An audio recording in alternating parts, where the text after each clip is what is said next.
Good afternoon. I'd like to call House Judiciary Committee meeting to order. Today is Monday, February 20th, and let the record reflect it is 1:30 p.m. Today we have present Representative Johnson, Representative Grow, Representative Carpenter, Representative Eastman, Representative Gray, and myself, Vice Chair Vance. I'd like to remind committee members and those in the audience to please silence your cell phones. The staff assisting us today is newcomer Kevin Allen, welcome, and Lisa Denny with the Juneau LIO. We greatly appreciate the work they do. On today's agenda, we will hear a presentation on the Adverse Childhood Experiences, also known as ACEs, by the Alaska Children's Trust. So I'd like to welcome in the room Mr. Trevor Storrs, President and CEO of the Alaska Children's Trust. And with us via Microsoft Teams is Dr. Jared Parrish, a senior MCH epidemiologist at the Alaska Division of Public Health, and Dr. Linda Chamberlain, epidemiologist. So welcome. If you would please come to the table, Mr. Storrs. Please state your name for the record and begin your presentation. So since you have a slide, if you want to go through a couple slides, take a moment, see if we have any questions from committee members. It seems to have the best engagement, but we do want to give him an opportunity to get through like a thought before we jump in, but I will be taking questions as we go along. Fantastic, and good afternoon, everyone, and thank you for this opportunity to talk about the impacts of trauma on our children. You've heard me talk about it. Children are our most valuable resource. Mr. Storrs, please state your name for the record. Oh, I was about to do that as well. Trevor Storrs, President and CEO of the Alaska Children's Trust. We are the statewide lead organization focused on the prevention of child abuse and neglect. So you've heard me speak many times that children are our most valuable resource. They make up 25% of our population, but 100% of our future. What happens to us when we are young, whether we remember it or not, shapes our brains and our bodies. And my hope is that this presentation will help us move from asking what is wrong with somebody to what has happened to them. So today we're going to talk about the ACEs study and actually a lot more.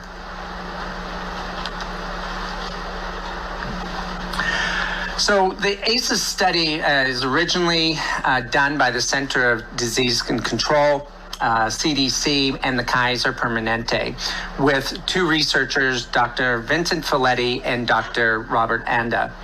It included over 17,000 individuals or patients. Basically, it was split up even pretty well for male and female, but it was mostly white, middle-class individuals with health insurance.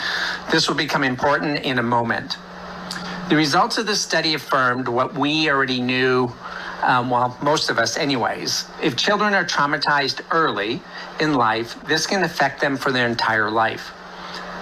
Conversely, that if children are well cared for, they will become healthy and contributing members of our society. As Frederick Douglass has said, it's easier to build strong children than to repair broken men. So researchers asked questions in two categories in this study. One was around abuse and neglect, and the other one is household dysfunction, otherwise known today as household challenges. And what was astonishing to most was the commonality of ACEs. People didn't realize how common these 10 areas. You'll see under abuse and neglect, it's physical abuse, sexual abuse, emotional neglect, as well as physical. And then household challenges is a primary care provider has a substance misuse disorder, parental separation or divorce, mental illness, there's domestic violence or incarceration. But something to note here, and we'll talk about it later, is these 10 items are not the only adversities children ever face. Studies have their limitation. They can't study everything, but they focused in on some core areas. And these were the 10 that were selected in the research. Before you continue, can you please highlight the difference between emotional abuse and emotional neglect? Because some of the others are pretty obvious, but those two, I think, have a little bit more of a definition that might need to be explained. Absolutely. I can't get back to the slide. Back is not working. I'm not sure how that works. I think it might be the sideways arrows. Sideway arrows. Aha, thank you very much. You would think backspace would work, but it does not. So the question, I think, was emotional abuse versus emotional neglect. The best way to kind of define that, and it's not the technical way, is more of your emotional neglect is holding off that those emotional interactions. We'll just say being cold, not showing any level of affection and concern. Emotional abuse is playing on the mental side of things, manipulating with emotions, and so forth. Those are probably some of the hardest areas of abuse and neglect to actually not just define, but actually determine if it's occurred or not. Actually, Dr. Jared Parrish, when he gets on, he's probably much more familiar with this and will be able to speak to it. You're welcome. So in that study, out of 17,000 individuals, out of those 10 categories, this is how they figured out, or what the results of that study were. So they found out how many people of that 17,000 had no ACEs. So out of that 10. Now, do know that some of you have maybe participated in, hey, out of these 10 things, what would you have? And people have come out with their own ACEs study, if you've ever participated in a training. One of the things I want to really emphasize in this research, people didn't just answer 10 questions and an ACE score was given. They were asked multiple questions around all those topic areas, and then they were prescribed an ACEs number. We know 33% were 0. You see 1 had 26%, 16% had 2, and so forth. One of the other things that the study also determined was where there's one ACE, there's most likely a second one. There's an 87% occurring together. So when we think back at this study, okay, 26% had 1. There's an 87% chance that the likelihood is that they will have a second one in their lifespan. So each time that you experience one more ACE, it's basically saying there's greater risk of experiencing other ACEs. Most likely, if you're feeling some form of neglect, you probably have a greater risk of experiencing physical. Or if you've experienced physical abuse, you most likely will also experience neglect. It's that kind of relationship. One of the key things that this study was able to do was really create and show the dose-response relationship between ACEs and the various physical, social, and behavioral ills that plague our state. It's like the idea that if you have a bigger dose of medicine, you have more of an effect. Or if kids have a higher dose of lead in their drinking water, they have more neurological effects. If there's a higher dose of ACEs, there's a higher risk of experiencing any one of the health and social problems that we're dealing with. We're talking substance misuse, smoking, being part of the judicial system, any one of those. And that is powerful evidence in epidemiology. Most research does not able to show this kind of dose response. That's one of the most powerful things of the ACEs study, and due to its size, that they were able to actually show this. And we'll go into some detail on that here in a moment. But before we move on to any specific health risks, I want to say that this population level data, this is what needs to show up, and it predicts what might happen in a group. But when you zoom in on one person, it does not work the same way. So understand that we have personal experience. This is about the population and not about a single individual. So you can't just say, oh, when somebody has 3 ACEs, it equals this. It does not. Again, on a study level, it's looking at those 17,000 individuals, and it's looking at the population.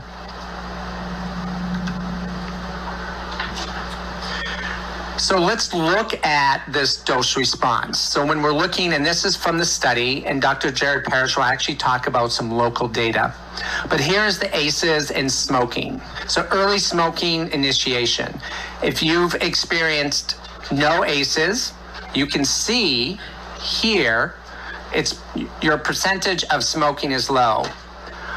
But this is 6 or greater ACEs score. Look at the magnitude. And again, this is a dose relationship.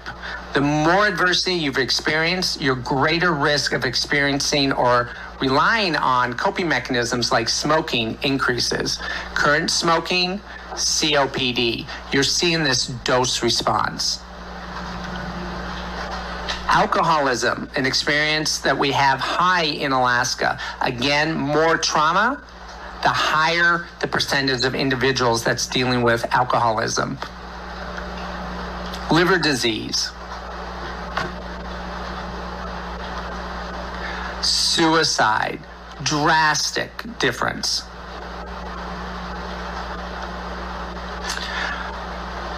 This is domestic violence and sexual violence associated to high ACEs scores. So domestic violence, the likelihood of domestic violence, 0 ACEs, 18%. For more ACE score, 40%. You're seeing here sexual offenses. So again, there's greater risk when we see higher level of ACEs. Representative Eastman. Thank you. And when we're talking about perpetrating these crimes, what population are we looking at to say that a percent of that population is correlated to the ACEs score? I mean, are we dealing with convicts, or are we dealing with people that have just volunteered that they engage in this type of behavior? And can you tell us more about the population we're talking about? Absolutely. So one of the things that the ACEs study was able to allow us to do again is to do let me backtrack here. Let me do the back. So coming back to the overall study and the dose response. So this is based off of the 17,000 individuals. So through those conversations and that extensive study. So again, they went through an extensive review, not just of what experiences they had. And again, ACEs is before the age of 18 is something that I did miss. When looking at those individuals and filling out, then they also looked at what other behaviors. So this is based off of the study, and this is based off of that 17,000 individuals. So we know also through this study, because you can do the populational attributable effect, so we can project that we know that when somebody has 4 or more ACEs, there's a greater risk. It's not a guarantee. Again, back that this is population. But if an individual doesn't have the knowledge, skills, supports, and resources, and we'll get into more details on that, to deal with the trauma that they are experiencing in life, they have greater risks. One of those risks is being a perpetrator of domestic violence or sexual violence. So out of that population, 40%. And also through the chair. So now I expect of the 17,000 people surveyed, most of them probably didn't fall into the category of having volunteered that they perpetrated a sexual type of offense. I would expect that's one of the last things someone would volunteer, even in a study. How large of a population are we talking about of those who are being categorized as having committed and perpetrated sexual violence? I don't have that answer. That would have to go right into much more in depth onto the research.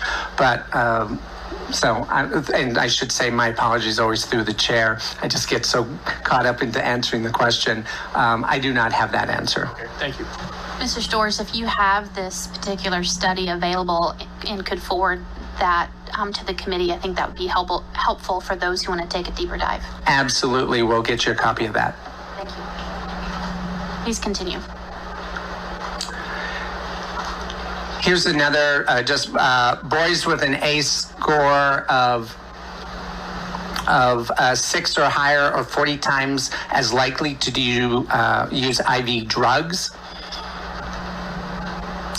If we think about the economic and employment, we also know individuals with a higher ACE score contribute serious job problems. Absentee. So not only is this impacting the bottom line, we'll talk about economics, it also impacts the workforce, especially if we're talking about of late, of dealing with shortage of staff and so forth. This has a major impact as well.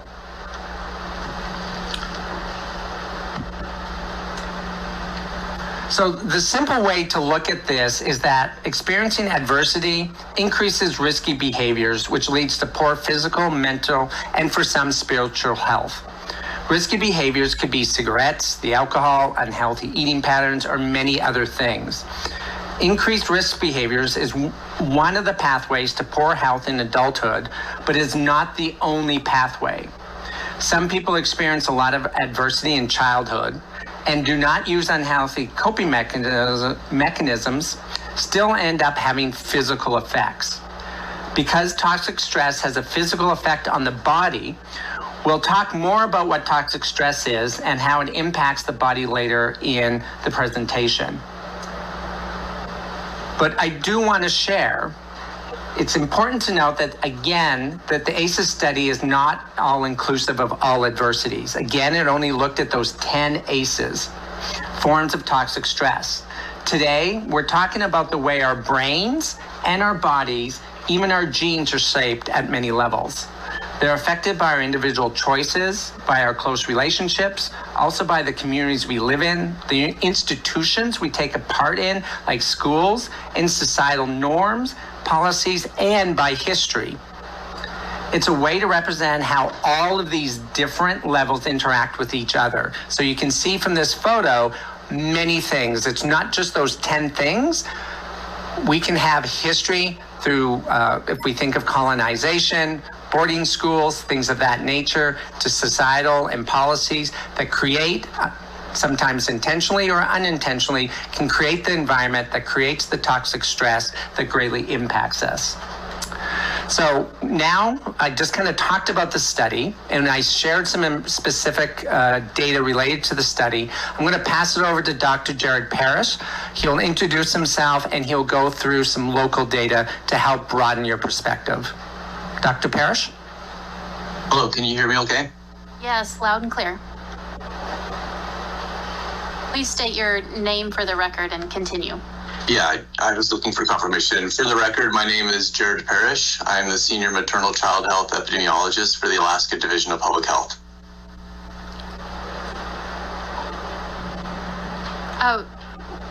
You will see my staffer on the Teams, and if one of us has a question, you'll see the little hand raised so that you can know that there's a question in the room, because I know it's kind of hard to see us over here. So if you see that someone has a question, just take a moment in between your presentation, but I think we're ready for you. All right, thank you, Chair Vance. I'm going to try to turn down the volume because I'm getting feedback too at the same time. So I'll look for that little hand raise when you can hear me, or if you have a question. So thank you. Happy to be here, and thank you for the invite, Trevor, to share a little bit of information about ACEs here in Alaska. I think one thing that's really critical for us to remember about ACEs, these are self-reported generally of adults who are surveyed, and they're recalling their childhood experiences. And so they're saying, before I reached the age of 18, did I experience any of these events? And that's really what Kaiser Permanente did, that original study. They were asking these adults about their childhood experiences and recalling whether they had these or not. And so we wanted to look at what was occurring in our Alaska population, and led by Pat Sidmore, who was a research analyst here with the Division of Public Health for a while, is now working with the Department of Education. He advocated for and got the ACEs module, is what it was called, to be put on the Behavioral Risk Factor Surveillance System survey. It's a CDC-funded survey that goes out to Alaskan adults, and nearly all 50 states conduct this survey. And in this ACEs module, we wanted to know what was our ACEs prevalence, or our load or burden of adults experiencing some ACEs. And the cat out of the bag is it mirrored what was seen nationally in that original study. And what we learned is that individual ACEs are common. Now, this is data that was collected back in 2013 through 2015, so almost like 10 years ago. But we don't have really any expectation that it would change a whole lot. So I'm just going to share a little bit about this. And so here we can see what we learned from these ACEs is that the top 3 individual ACEs reported among Alaskan adults were, one, experiencing some form of emotional abuse, which Trevor alluded to, which is that experience of having negative emotions in that family not being supportive of your emotional development. One thing that was difficult about these questions having a clear definition is that they were left up to interpretation somewhat to the participant because it was a survey. And so they would simply give them a little bit of emotional abuse and then the individual would define that for themselves. So that we see some variability when surveys do that. The second individual ACE that was most common was substance misuse by an adult in the home. So that was what was reported by our Alaskan adults, that they experienced this during their first 17 years of life. And then finally, divorce of a parent. And again, these mirrored what was seen in that original Kaiser Permanente study done down in California. And I've provided to you here in the chart, and hopefully you have a printout of these, the breakdown of the individual proportions of the ACEs. So we see that adults in Alaska reported 18.6, so nearly 19% reported experiencing some sort of physical abuse, 39% experienced emotional abuse, nearly 16% said that they experienced some form of sexual abuse in their first 17 years of life. And then for household challenges, you can see the proportionate distributions of 34% with substance abuse, being treated violently. So the individual reported they experienced some sort of like violence, was just around under 19%. Mental illness was 22%. An incarcerated relative was 11.4%, and divorce was 32%. So we can see how many of our Alaskan adults reported experiencing each one of these individual ACEs in their childhood. So it actually is shocking that this many adults who experience this much potential adversity in their life. So Trevor, let's go to the next slide. And as we saw with the Kaiser Permanente study, there's quite a few that are experiencing 1, 2, 3, or 4. If you experience one, you're highly likely to experience an additional ACE. And so when we look at our total population, it's just under 70% of Alaskan adults report experiencing at least one ACE.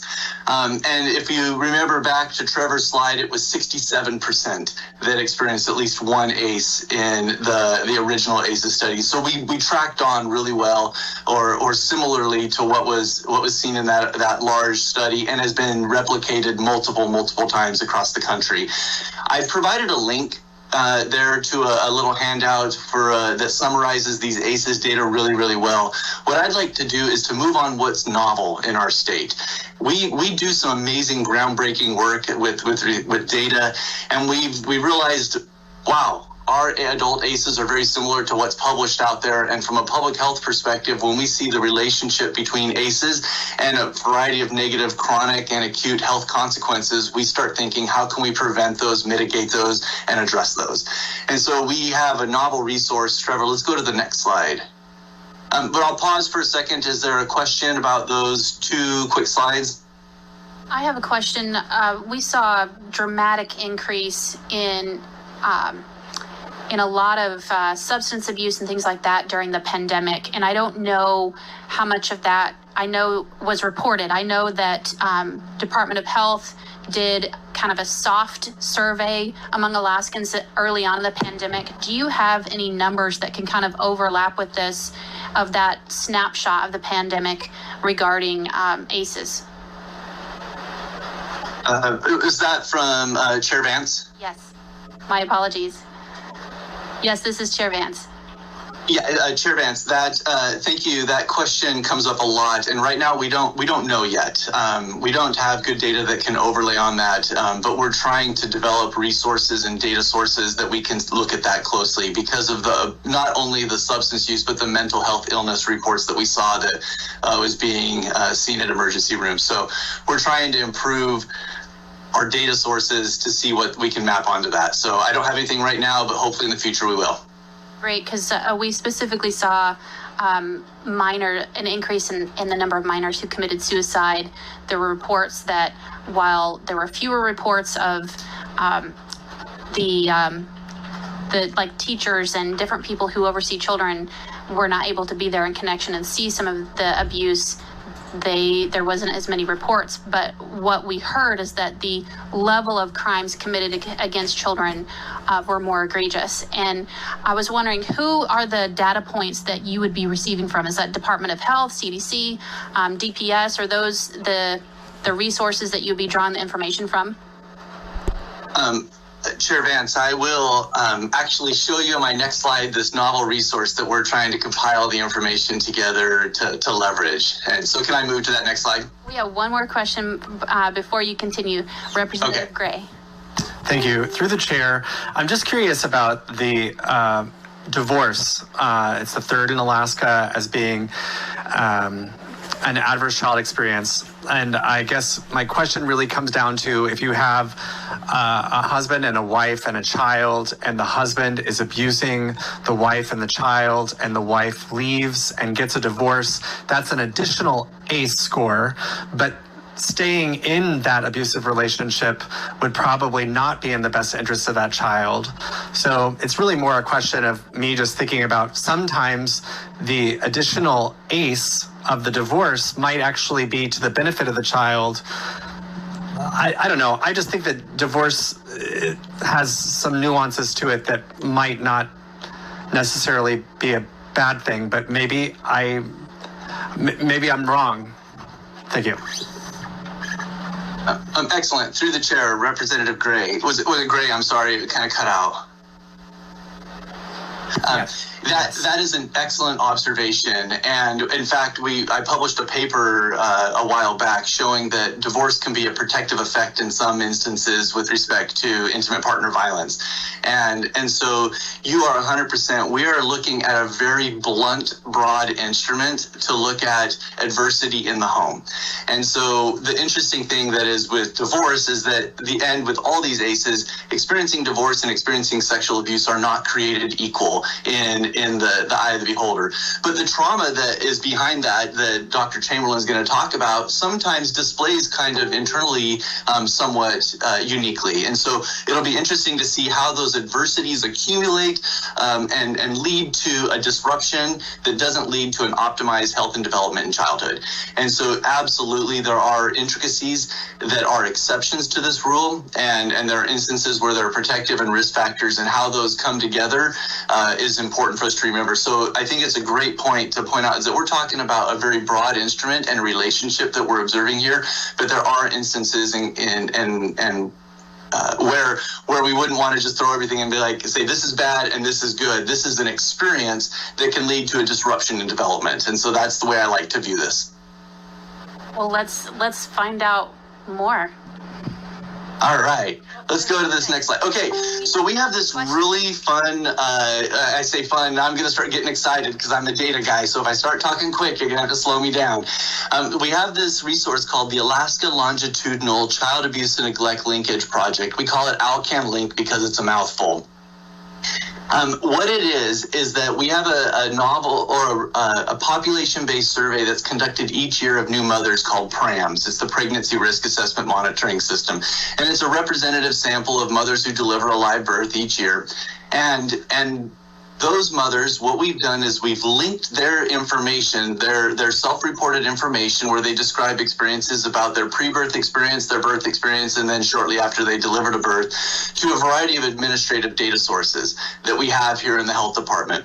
We also, in the state, we're one of 4 states that has a 3-year follow-up survey to this original PRAM survey. So we get to survey the moms at birth, and then we survey them when their child's age 3. And we're linking them over time each year. So when a group of kids are born, we're following that group of kids prospectively. So instead of saying what proportion of kids that are age 3, we can say what's the probability by age 3 that you'll experience something. So I always think of this when I go, I'm at that age where I get to go and, I'm worried about my prostate. I'm not really worried about how many 40-year-olds or 45-year-olds have prostate cancer. I want to know what's my risk of having it by age 45. And so it gives us another measure where we can calculate risk to events. And so the core linkages with this resource are we link this survey, this representative survey of mothers who deliver a live birth, to our permanent fund dividend. What that does is that allows us to follow the cohort over time, the group over time. So if they leave the state, we're only tracking if they're in the state or not. If they leave the state, they're no longer able to be detected in other administrative data sets, so we want to stop following them. We don't want to keep them in our denominator, so we can have really accurate measures of risk. We link to the Office of Children's Services data, we link to Medicaid data, the Department of Education data, and to birth and death records. That's the core data that we're linking to on an annual basis. And in fact, I just linked the next year of data right before I got on this call. So I'm excited to start analyzing those data. So these are the resources that we're linking together on a regular basis. Right now, we're working on a special project to bring in VAC-TRAC records, as well as we have an agreement with juvenile justice data, and we're trying to make some headway into the court system data so we can start looking at the family in a broader context here. Chair Vance, that's the data resources that are coming together. Do you have any additional questions? Representative Carpenter. Thank you, Madam Chair. I just had a quick question regarding a couple of the slides that are tying ACEs to a particular event in the cohort. The question is, if I'm looking at ACEs contribute to absenteeism as an example, and I look at the one ACE bar and it says 8%, that means 8% out of the 17,000 who reported one ACE had something that contributed to absentee. Is the opposite also true, that out of the group, somebody that reported one ACE, 92% didn't have a contribution to absenteeism? Is the opposite also true? I'm sorry, I'm not sure what slide you're referring to. There's no slide number here, so I can't point it to you other than the title, and I think it was your slide, sir, that I'm referring to. Mr. Storrs. Through the chair, I can help with that. So yes, that's exactly correct, that 8% of individuals of that 17,000 had the absentee, and then 92 did not. Thank you. All right. Dr. Parrish, please continue. I believe, we're on page 21 of the slide deck, I believe. Yeah, so Trevor, let's go to the next slide. Just a real brief context here. Trevor alluded to it, that ACEs are a broad instrument, and there's been a lot of work from researchers across the country and worldwide that have recognized the limitations of ACEs in and of themselves. For instance, divorce and the problems it can have. And really, there's some nice research that helps us contextualize and understand ACEs are things that can occur in the household challenges. There are things that can occur to the individual, like the abuse and neglect, and there are things that can occur within the community with which you're living in. And so these adverse community environments, adverse child experiences, really all these things that encompass around the child themselves, the individual, the family, and then the community and the larger levels, all those have a potential impact. And so there's been work to expand or adjust the ACEs score. And so we've utilized this resource that we have here in the state, where we've been able to measure household challenges in that pre-birth window, early childhood window, and we can look at how those interplay together. And we've incorporated some of the factors that have been suggested, like economic instability within a household that can result in some other issues as well. So again, broad instrument here, but just to know, like Trevor pointed out, ACEs in and of themselves in that original study are incomplete, and it's growing and developing and being refined as we do more research on it. So let's go to the next slide. So within this resource that we have, we've been able to integrate the Cubs data, that 3-year follow-up survey. They didn't ask about the ACEs, and they aren't 18 years old. They aren't adults yet. So we're looking at by age 3, when that 3-year-old survey came out, and combined with our child welfare data, we're able to construct what we feel is a reasonable ACEs score.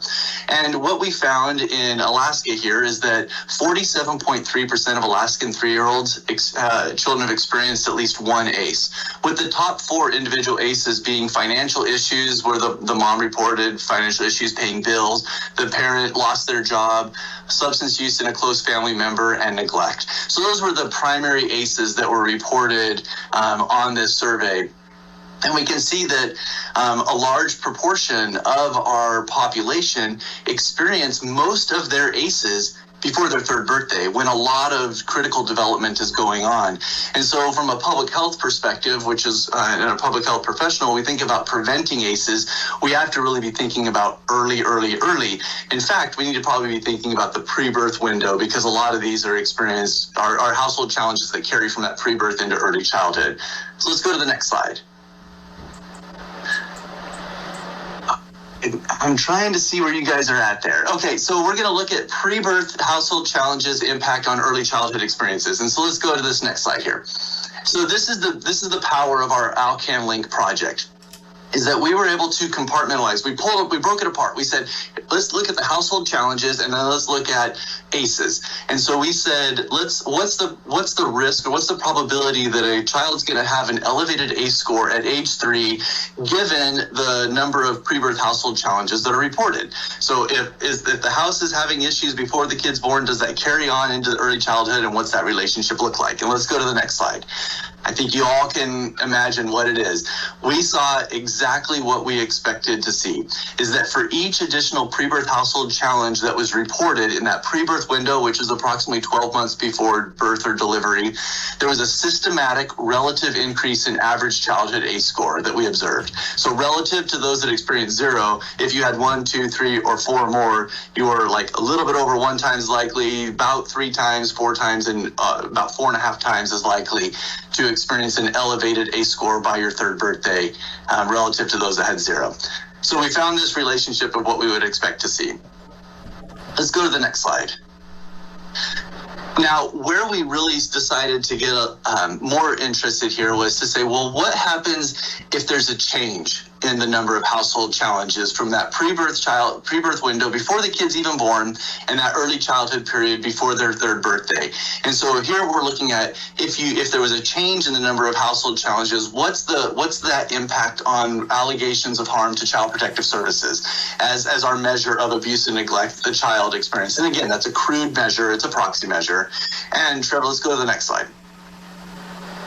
And what we found, I think you're seeing it all up there right now, is that there were actually 2 groups that emerged, and we had to break them apart. And we found that there was, in that pre-birth window, there was a low challenge group. There was a group that only experienced 1 or fewer challenges. And then there was a higher challenge group that emerged that had 2 or more challenges. And so when we looked at those, we looked at them individually. So if we look at the top group, the high challenge group, we've got 2 lines there. If you were in the high challenge group and you stayed in the high challenge group through your by age 3, the risk of a report to child welfare remained high. If you were in that high group, but in the early childhood, there was a decrease in the number of challenges. Didn't matter what they were. If there was just an overall decrease in the number of challenges reported in that early childhood window, the risk decreased. The probability of a report to child welfare decreased by 43%. So we actually saw evidence that households that had a reduction in household challenges, there was fewer of them being reported to child welfare.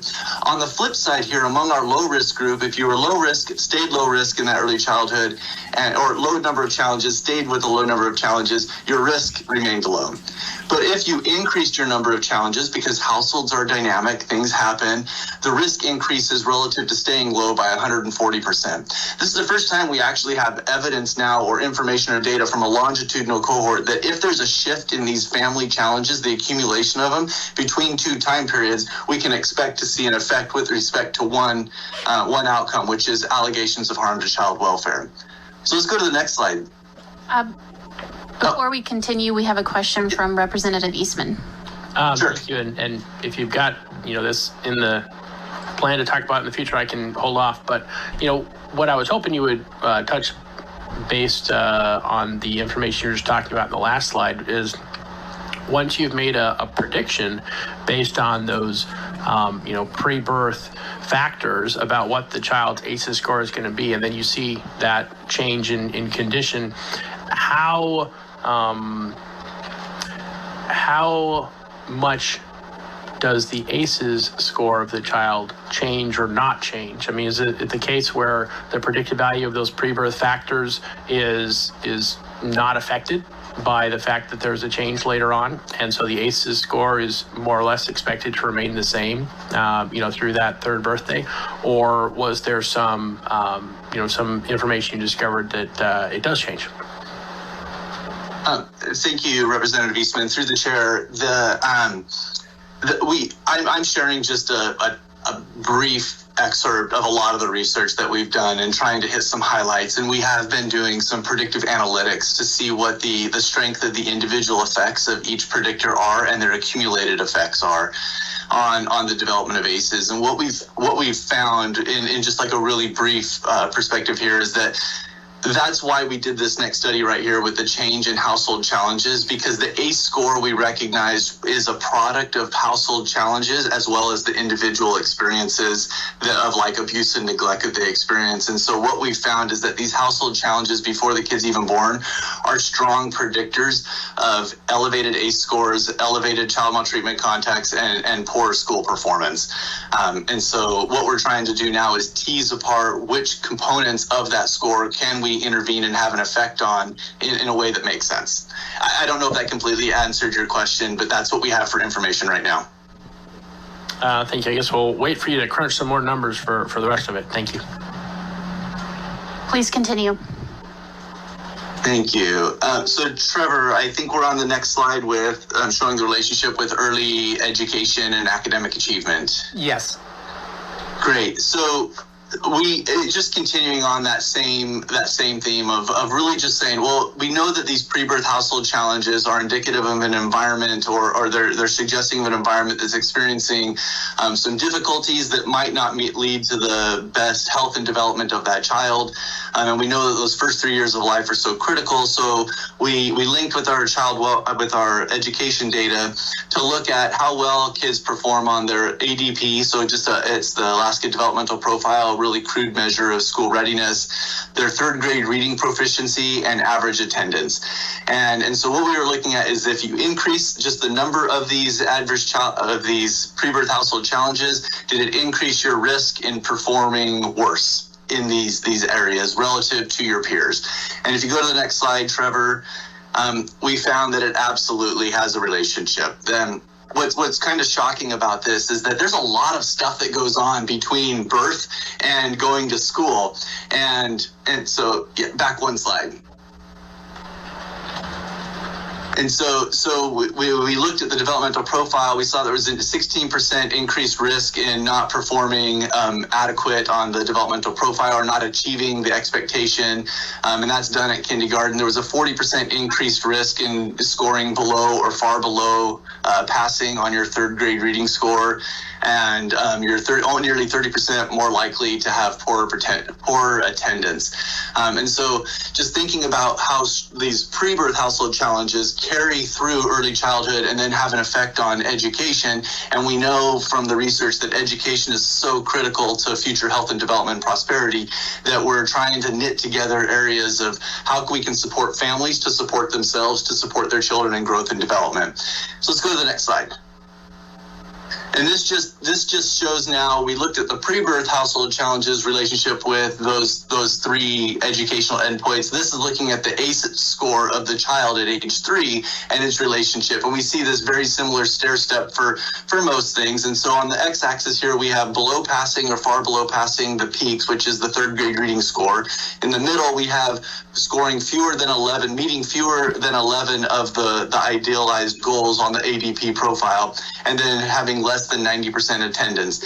And for most part, you see the same relationship, but particularly it stands out with the third grade reading score is that if you have 4 or more ACEs, 88% of those kids score below or far below passing on their third grade reading score. And you can just see how that relationship goes up. With more household challenges, higher ACEs, they just perform worse in school.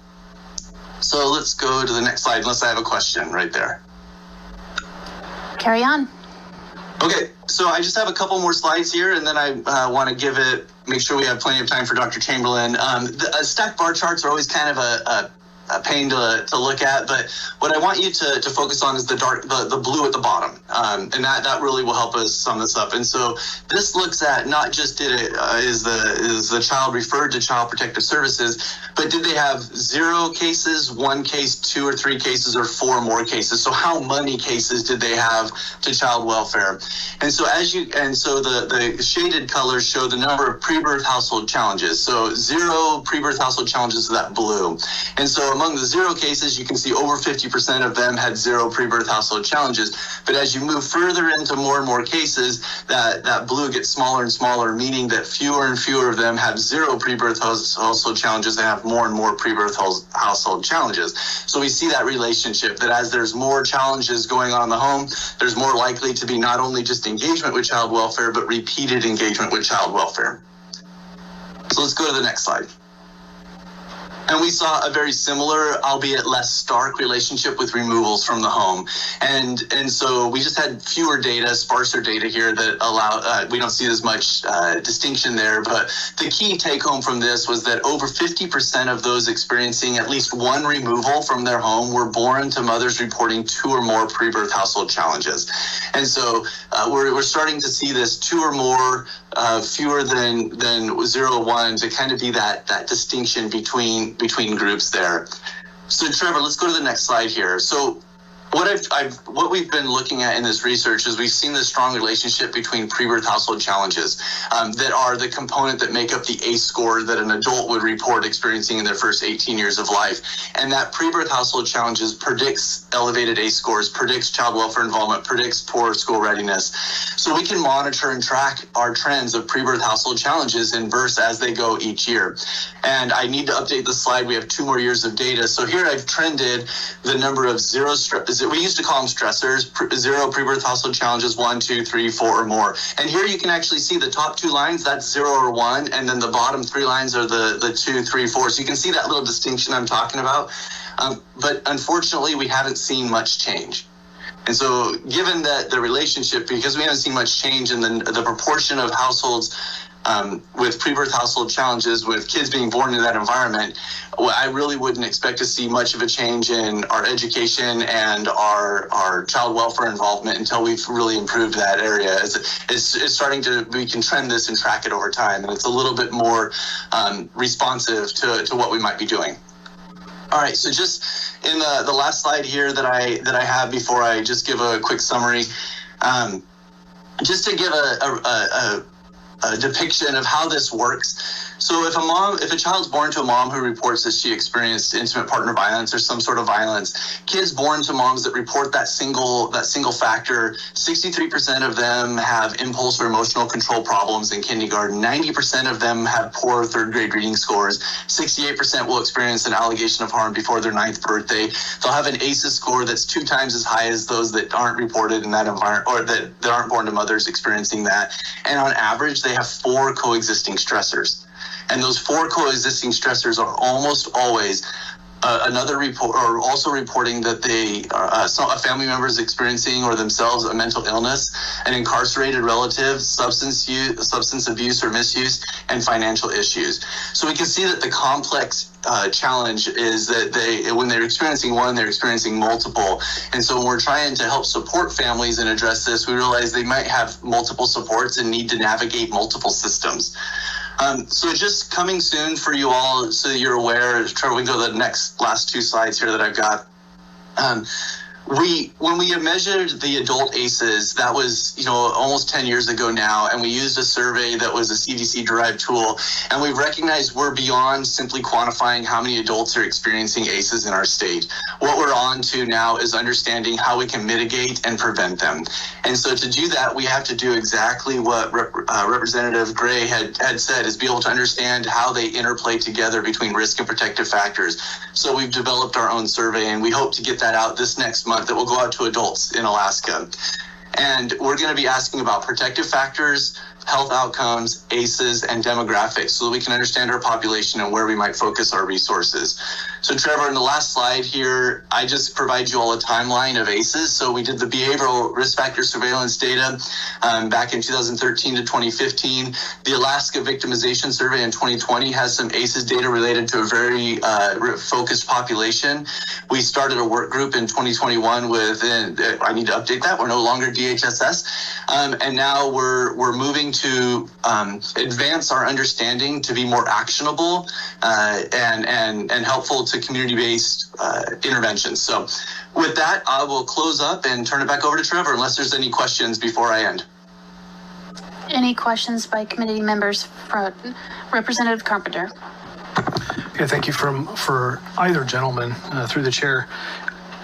Was part of the study, or is there any data or analysis that supports how many people experience the range of negative possibilities that happen in home life who turn out productive citizens?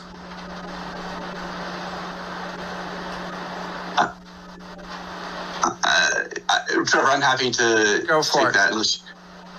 Yeah, through the chair. That's precisely why we're doing this additional OR survey, is so that we can understand the protections factors, not just the negative effects, because a lot of people do well despite adversity, and understanding how those individuals do well despite adversity and then replicating that is really where prevention exists. Follow up? Thank you. So do I understand that the purpose of the study is to help us look for ways for which government intervention, government programs, or other intervention will help Alaskans make better personal decisions? Because nothing that you've shared today shocks me. It's not surprising that poor decisions equal poor outcomes. So the purpose of the study is to find a way to address the bad decisions being made. Is that the purpose? Through the chair, we tend not to refer to it as bad decisions. We tend to refer to it as experiences that the environment that may be experiencing in the environment, and that's why we're looking. The Alcan Link study is really looking at the child being born into homes that's experiencing these different types of events. Some of the negative events that have been included before is like the death of a close family member that may have an impact.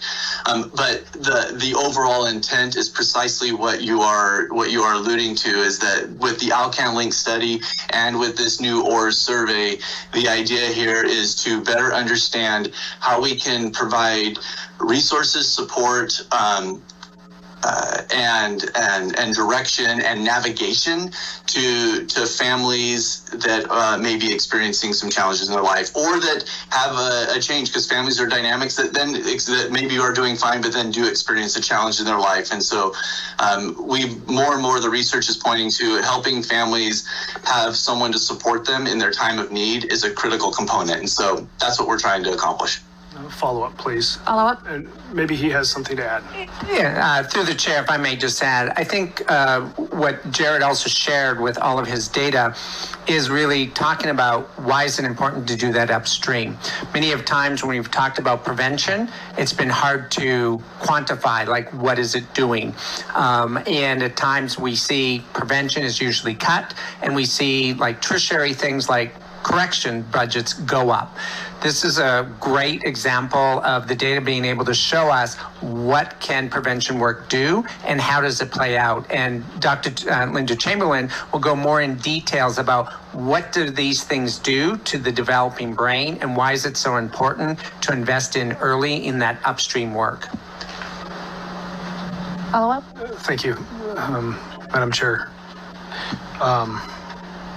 So there's something striking that I heard, and it was one word: victimization.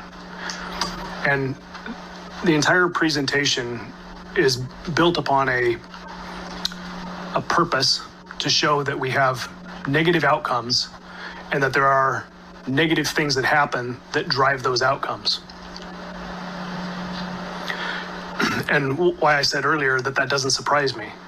That negative choices, right? Nobody forced that parent to start smoking or do drugs or beat their kids. It was a choice that parent made, and in some cases, kids are being raised thinking that that's all right, and so we're perpetuating this generation to generation. So the question that I'm trying to understand is why is it only being communicated that negative behaviors lead to bad outcomes when there is a cohort out there that experienced negative behaviors and had good outcomes? And what is the causation of that? Because if we understood the causation of that, then maybe we would use that to help frame the solution for those that have negative experiences but experience negative outcomes. Did you want Jared, or you would like me to?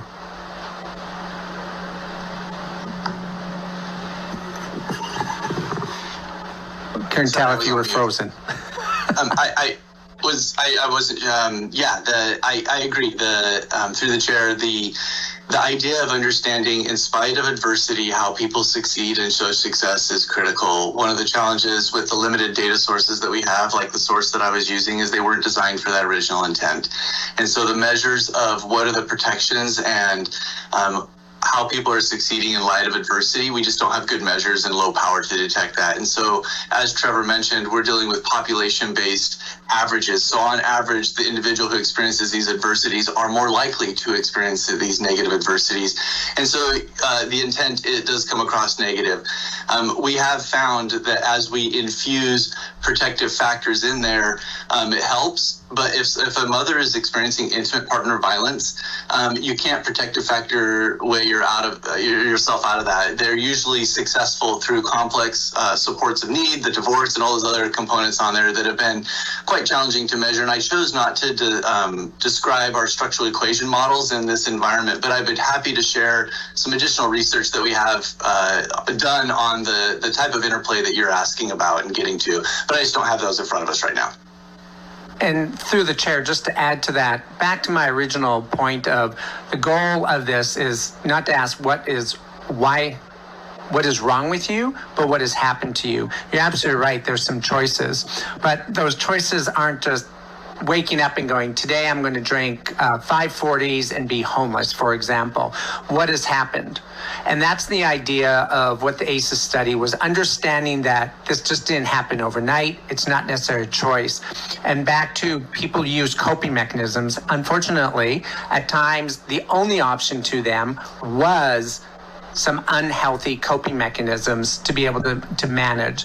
So I go to the most extreme, and I think of the conversations I've had with people about that drunk on the corner and that they're making a choice. And I'm like, no, we need to ask what has happened to them. And when you start going back and you actually have conversation with these individuals, like with understanding the ACEs study, you start learning, oh, they didn't have meals all the time because the family didn't have income. There was potentially some domestic abuse, and they themselves were abused in some sense, and started using alcohol to manage that toxic results of the mental health issues, the depression, the anxiety, and so forth. One beer was working, one sip was working, and then you found one beer, and then it had to be 2 beers. And it grew over time, also dealing with the mental health issues that are related to toxicity. And Dr. Linda Chamberlain will get into what's happening with the brain and what is resulting. So there are, I understand your point, Representative, looking at the choices, but even understanding those parents, understanding the history, if we look within the Alaska Native community and the role that our residential schools played and the trauma that happened there and how that has played out over the decades. That's the idea of this study that helps us understand why we need to invest in the upstream, but also even the process of understanding the healing process that needs to happen with the population that has been experiencing these ACEs. Follow up? Do you have data, through the chair, do you have data that shows that investing in the upstream is the causation of someone making bad choices and having positive outcomes? Through the chair, can you ask me that again? Yeah. So you said that we need to understand this data so that we basically address things upstream, right? And I'm asking, do you have the data that shows that addressing things upstream, meaning a government service, money being put at the problem, is the solution to why somebody who had a negative experience but had a positive outcome? Was it because there was a government service there for them to get it? Or was there something else in their life that caused them to have the positive outcome? Because all the conversation we're going to have in this room is we need to have a more government service to solve the problem, but don't even have data that's showing us what the things were that affected the positive outcomes of the people who had negative experiences. And I know that's a mouthful. Maybe we go back and watch the recording. It's clear in my mind. Through the chair, if I can hold, I think we're getting to what are some of the things, but to say, we are not here to say we need more government services. Look at this data. You need to do more. What we're saying is we as a community, we as a society, government has a role in that and what we can be doing. So if we can put on hold, I've got some feedback around that, and it's not just related to the legislature. Before we continue, and we still have some time, but we have several questions have popped up, and I appreciate what you just said. This is a snapshot of what has already occurred with our children in Alaska. But I do like where Representative Carpenter is going, and I think I may have heard Dr. Parrish say that the next set of study is to kind of turn this previous information over and say, as Representative Carpenter was talking, it's like if there were two people that had the similar circumstances, but one of them succeeded, meaning had either 0 or 1 ACE versus 4 or more, several, right? What was the difference in the success of that individual achieving and being a productive member of society and not continuing the cycle of ACEs, right? Mm-hmm. That's how we would likely measure that. If we could move to measuring that, then we would find out how to start celebrating those things. But we do have a question by Representative Johnson, and then we will get to the other side of the room after. Thank you, Madam Chair. I guess this is for whoever can answer. The Kaiser Permanente was a 17,000 patient survey. What's the sample size of the mothers that were surveyed under the ALCAN? Can you give me numbers on that? Yeah, through the chair, each year about 1 out of every 5 live births is sampled. And so our sample size now over a 10-year period is 11,000 mothers. So most of the research that we did was mothers that were born or babies that were born to mothers in 2009, 10, 11, which is about 3,500 mothers that are weighted to represent approximately 30,000 mothers. Madam Chair, thank you. That was my next question. Was it weighted or was it pure? The other thing, I have a concern. You do a survey with the mothers and then you follow the children until they're 3. Is that correct? Through the chair, the way that we've done this is that the study, the survey, the PRAM survey was originally decided just to survey mothers each year. And we do have the 3-year follow-up of survey where they just survey them again. And in between that, we're linking them to administrative data sources over time. So we're following these kids over time through administrative data linkages. Follow-up? Yes, and those are the actual children, not just a sample size of all children. Those are the actual children that the mother did the survey on? Correct. Okay. If I could, is there any consideration of siblings? Have you ever looked at 2 brothers that were born and